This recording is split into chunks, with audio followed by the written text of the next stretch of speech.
राधे राधे दोस्तों, जैसा कि आप सभी को पता है 13 अक्टूबर को अहोई अष्टमी है। अहोई अष्टमी का व्रत रखा जाता है जो हमारे बच्चों की लंबी उम्र के लिए होता है।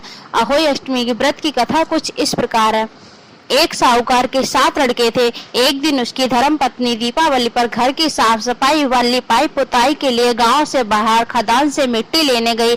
मिट्टी खोदते खोदते कुदाल से ही की मांद में बैठे उसके बच्चे के जा लगी और वह तुरंत ही मर गया। साहूकार की पत्नी बहुत दुखी हुई, किंतु क्या करती, बेचारी यह सब अनजाने में हुआ था। मरे हुए बच्चे का पश्चाताप करते हुए वह घर पर चली आई। कुछ दिन बाद उसका एक लड़का मर गया था तथा थोड़े थोड़े अंतराल के बाद 1 साल में उसके 7 बेटे मर गए।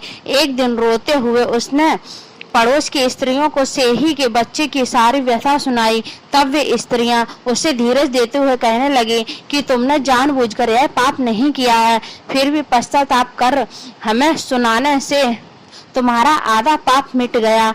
अब आप भगवती अष्टमी के पास से ही और उसके बच्चे की मूर्ति रखकर पूजा करो, जिससे आपका सारा पाप दूर हो जाएगा। पूजा के लिए सभी माताएं चांदी की अहोई बनवाएं, जिसे स्याऊ भी कहते हैं, और उसे पेंडल की तरह गले में डालकर पूजा करें। उस स्त्री ने ऐसा ही किया और आगामी कार्तिक कृष्ण अष्टमी से लगातार इसी भांति व्रत करती रही। देवी प्रसन्न हुई और फिर से साहूकार की धर्मपत्नी को उसके 7 बच्चे प्राप्त हुए। उसी समय से इस व्रत की परंपरा चलती है।